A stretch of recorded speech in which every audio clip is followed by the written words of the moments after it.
Sylvanian Family Values Do-It-Yourself Stone Floor with Andrew Bowen. That's me. Now, someone commented that they liked the stone floor of the entrance hall of the Camfell Grand Hotel. So in today's episode, I am going to show you how I made it. Okay, so to make the stone paved floor, you're going to need the following things. Firstly, the cardboard that you get off an egg carton, some metallic three-dimensional colour, a type of modelling paste that it hardens and it becomes a bit like plaster, varnish, black and white acrylic paint, and also a little bit of dark brown acrylic paint. And also you'll need a pair of scissors. Okay, let's go. Oh, sorry, paintbrush as well. You'll need a paintbrush. Right, let's go. So first things first, you need to mix in some white acrylic paint with some black acrylic paint until you get a nice grey colour. It can't be too dark, you want it fairly light. So probably this may be enough black, and then you put in about 3 times the amount of white paint. Okay, and after a while we have this grey looking paint, and then we can put in a tiny amount of brown. It makes the tiles look a little bit dirty. There we go, that might be enough. And then we carry on mixing. Okay, until eventually we have a colour like this. Next, you need to start applying this colour as a base to the floor. I'm using a piece of cardboard here, which actually comes from, I think it's just from some old box. I've also put a bit of MDF underneath to help reinforce this so that when the paint dries it doesn't distort the cardboard too much. Okay, so now I've actually done 2 pieces of cardboard which have now got this grey colour on them. Okay, for the next stage, this is where we start to make the tiles for the stone floor. I've got the inside of an egg carton box that I've cut off, and then what you need to do is cut little squares out of this. I usually use scissors to do this, but you want them of different sizes so that you have more of a haphazard approach to how the paving slabs will look. And then once you've done that, you can then cut across, and each cut will give you 4 different tiles. Okay, and so you need to do that with all of this until you've got loads of little tiles. Okay, and here we now have all the tiles that I'll be using to make the stone floor. Okay, the next thing that you need to do is stick these little tiles down on the piece of cardboard that you painted. I use white glue or PVC glue to do the gluing down here. You just get a paintbrush and paint on the glue, and then you stick on your tiles. Don't worry too much about getting them all to tessellate properly. Sometimes the random look of this makes it look even more authentic. Okay, we'll put one there. Sometimes if you've got a very big tile, it's good to put that one on first and then put the smaller tiles around it. It will help things to fit in better. Okay, so if we look there so far, that is what I've got so far. Now we can see here now that this is what the floor looks like.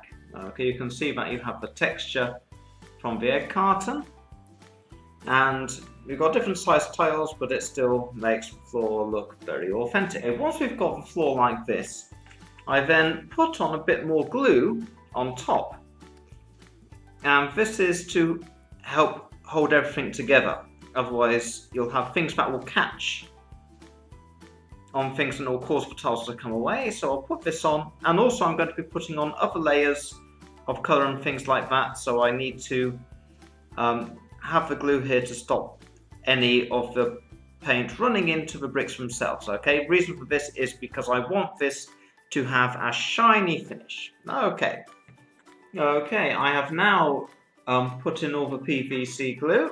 Okay, I used a paintbrush to put it on, and it's still a bit damp. Sometimes it's best to use your fingers as well to put it in all the little cracks and things like that. And then when it's all dry, we're able to then start adding on the next paint layers. And these are to give it more colour. Okay, the glue is now dry, so we can now start adding the next layer of paint.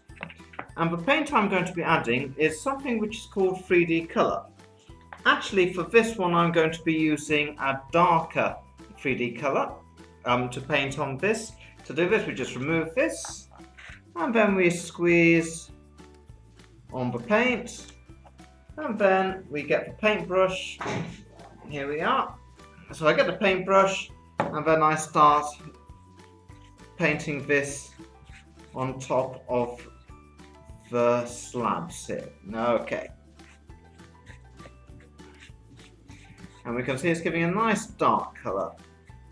Maybe it's a little too dark. I might mix in some of the lighter colour as well.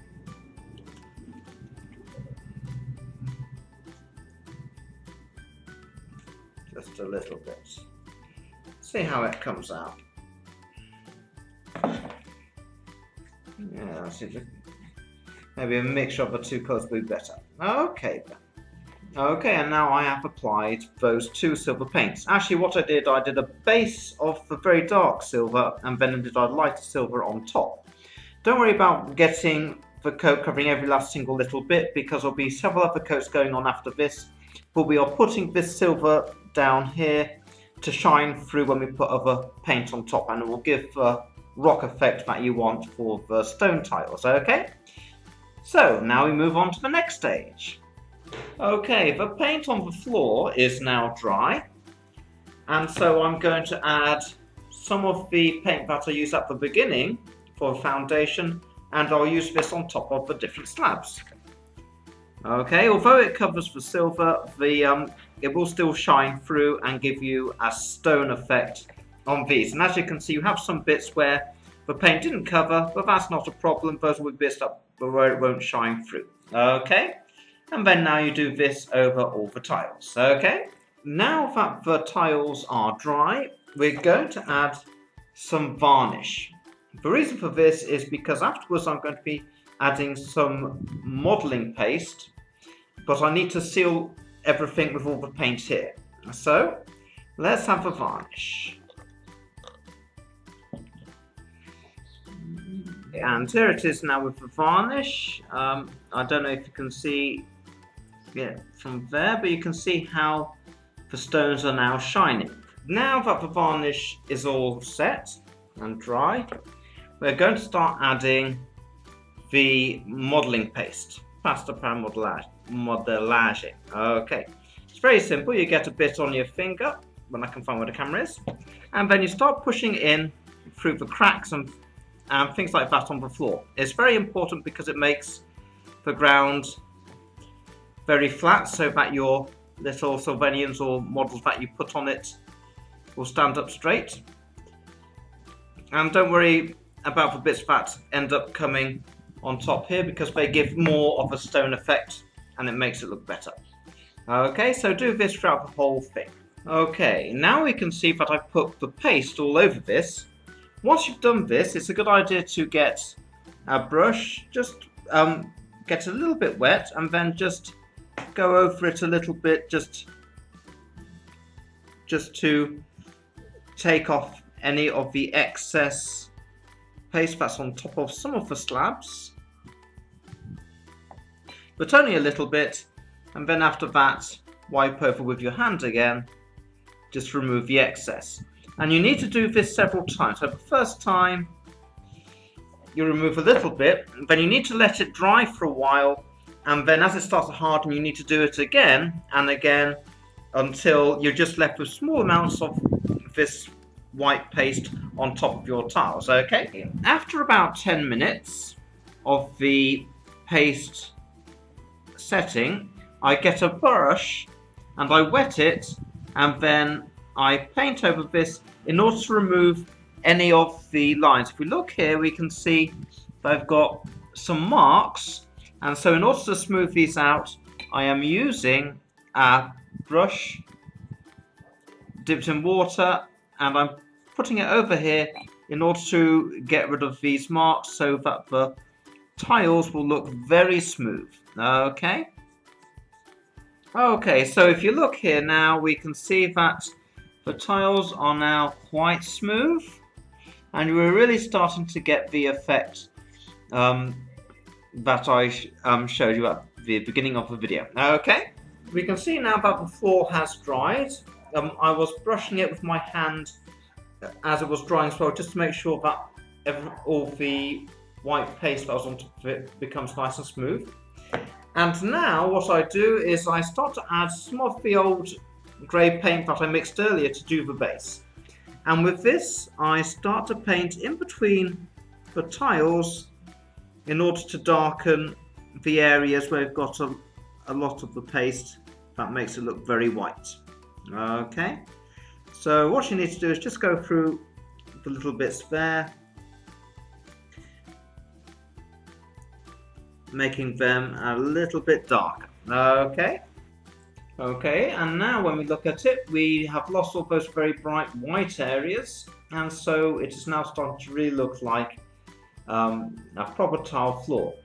However, I am still not finished. One thing you can do if you want to make it look a bit older is add a bit of green paint and put it in these areas to the side to make it look like bits of grass or algae that's growing on the tiles as well.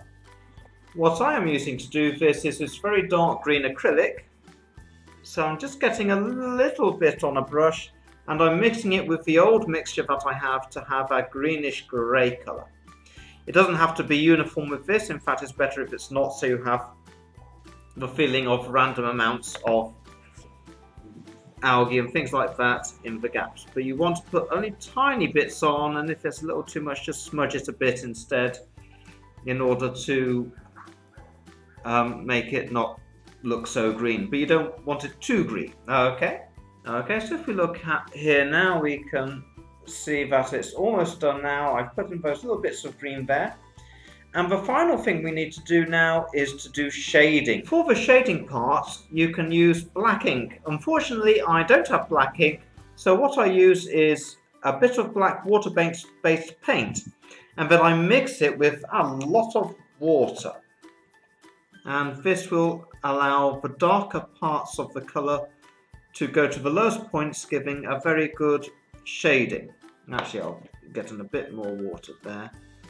And so when we put it on, if we look at this part here, when we put it on, it will start falling into the deeper parts and making these look darker compared to the rest. Okay.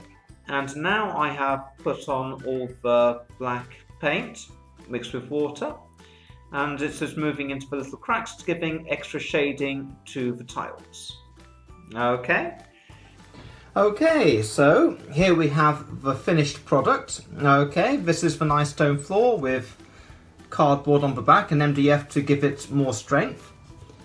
And this can be used with 1/60 scale, but it's probably better suited to 1/16 scale and Sylvanian families. And right, that's hello? it. Keep going, Cynthia. Yeah. Oh. Excuse me? Okay, Cynthia. That's the counter. I'll go and get the red sofa. Hello? Right. Okay. Right. Delirio, what's going on? Just one moment. There we go. Time to eat some chocolates. Hey! Delirio, what are you doing? This isn't for you to use as a chocolate lounge. This is going to be a pavement in the city centre. You're going to have to take all this away now, aren't you? Sorry. Goodbye.